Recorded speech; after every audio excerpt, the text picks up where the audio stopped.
Hi guys, as you can see, we're in Vietnam at the moment. What we're going to do is we're going to have a look at a couple of interesting mods. This is a very nice mod pack provided by the 1st Cavalry Division, which is a Vietnam unit. They're using ASR AI, which is a very nice AI pack. Allows them to come up against organized units. And we're going to have a look to see about how it compares with a couple of extra nice little add-ons that I use every once in a while. It's a very nice add-on indeed. In fact, the entire pack is quite a good experience. One thing that does get in the way sometimes, I think, is the inappropriate sort of commentary by some of the lads that you're walking around. You hear them talking to each other. It doesn't seem quite related, and we'll talk about that later. However, let's have a look at the effectiveness and the organization of directed fire against us, as well as us placing down fire against the enemy. We'll be going into direct contact. As you can see, we're reacting to contact to our front. The unit is beginning to disperse. It's all quite realistic. It's one of the joys I like about ASR. One of the things we're going to be looking at is the realistic AI damage mechanics, which has a vegetation fix, as well as Vcom, which allows units to communicate with each other. Let's see how we go.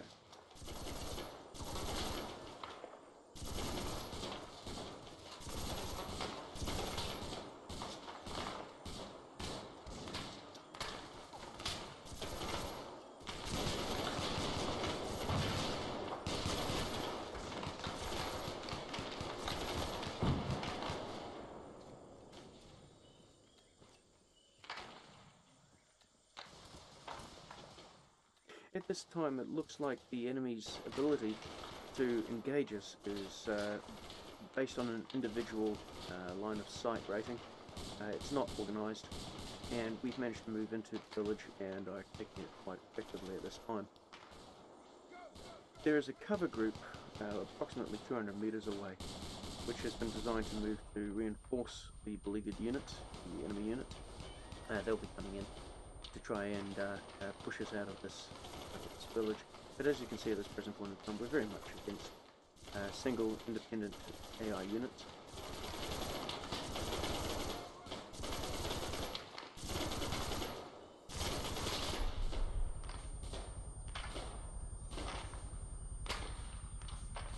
Should be able to see that relieving force coming up soon.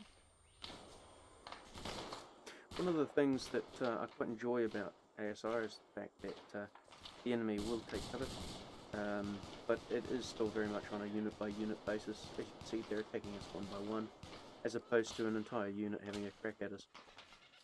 The incoming fire is slightly disorganized, but still very effective.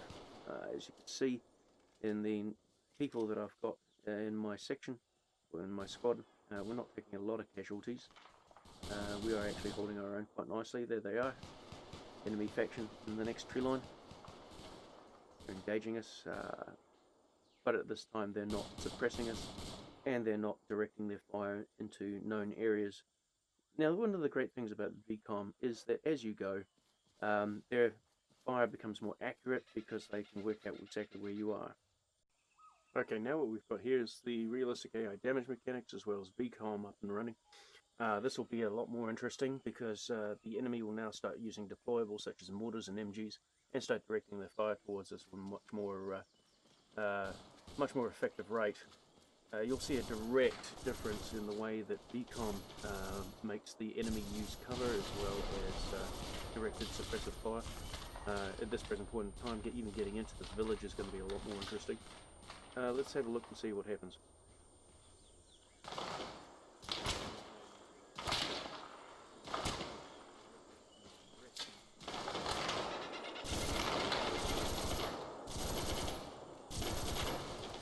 One thing you'll probably notice is the fact that the ambient sort of chatter in between the units is gone. That's not enabled.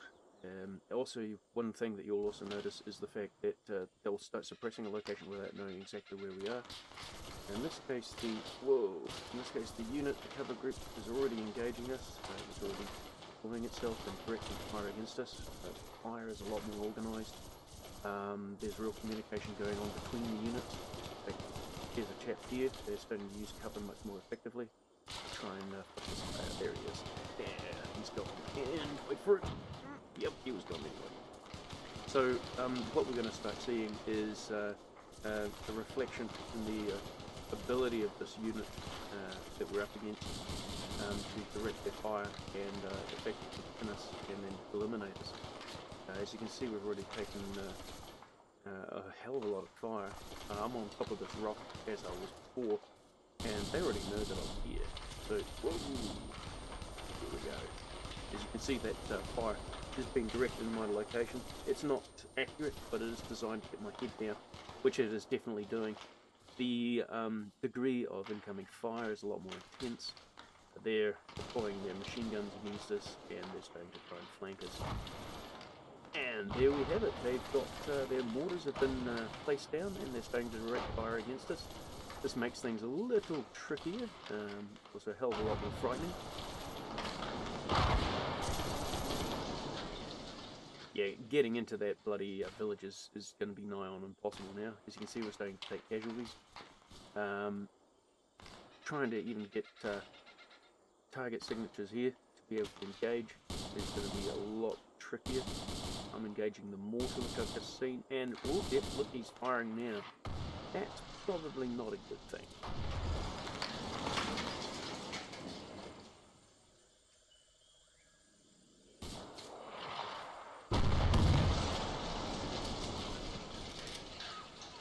When engaging a unit with direct line of sight to you, without anything in the way such as bushes or anything along that line, that has deployed an indirect fire capacity weapon, it is a good idea to make use of your cover and never stay in one position for too long. I've got a bad guy across to my immediate left front, say 11 o'clock, 10 o'clock now, who is trying to flank me, of all things. He's trying to get eyes on me. But I'm still trying to lay down suppressive fire against this cover unit. Okay, looks like I've got a wee bit of support here on my left flank, so I'm going to try and see what I can do to get in amongst it. Let's see if I can take out this flanking unit.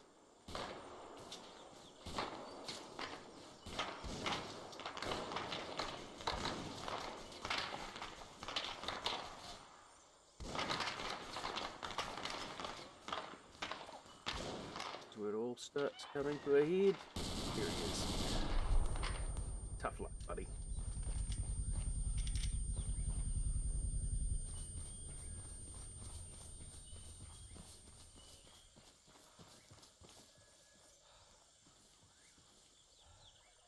Now that I'm in amongst the the village itself, have a look at my casualty list. There's not a lot of us left after that suppressive fire from the enemy cover group. We've taken more than 50% casualties. Looks like we're going to be getting a bit of a hard time here. I'm just trying to cover through and see if I can engage that cover group to try and give us some relief. I'm really throwing caution to the wind here a wee bit. Normally I wouldn't be moving up like this at all. At this point here, I try and see if I've got my E-tool available to me in case I take indirect. And unfortunately I haven't brought it, but I have brought my smoke, which is, you know, very reassuring. Look at that. Great. That lot of good that is against it. No, mortar fire.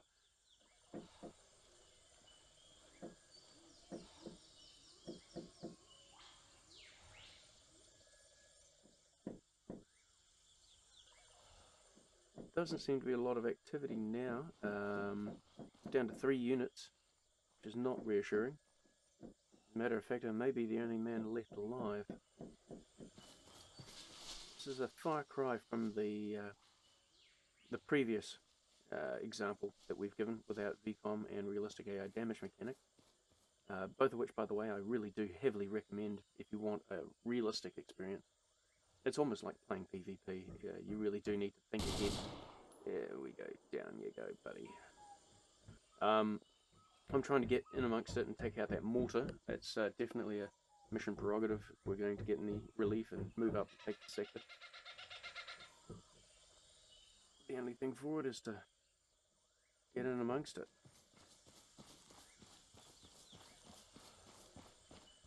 The big question is, when they take significant casualties, the enemy will not cross open areas of ground and won't go back into killing zones. And in this case, you're about to see exactly what happens. And peekaboo. Oh, there we go. Yep, they held their positions and waited for contact. And I walked right into it. Where is he? Yeah, there he is. Bugger.